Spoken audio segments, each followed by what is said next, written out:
के इजलास में शिरकत के बाद बड़ा अफसोस हुआ। मुझे मेरी ये बात कड़वी लगेगी, माफ करना होगा करिएगा, न करना होगा मत करिएगा, लेकिन ये डीजे, ये गाजे, ये बाजे और ये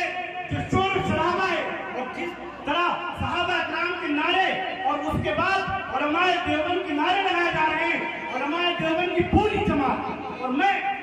तालिब इल्म दारुल उलूम देवबंद के वहां से फारिग होने के वहां के अकाबिरों की तरफ से पूरी तर्जुमानी और पूरी जिम्मेदारी से कहता हूं कि दारुल उलूम देवबंद या दारुल उलूम देवबंद नहीं बल्कि शरीयत मोहम्मदी का इससे कोई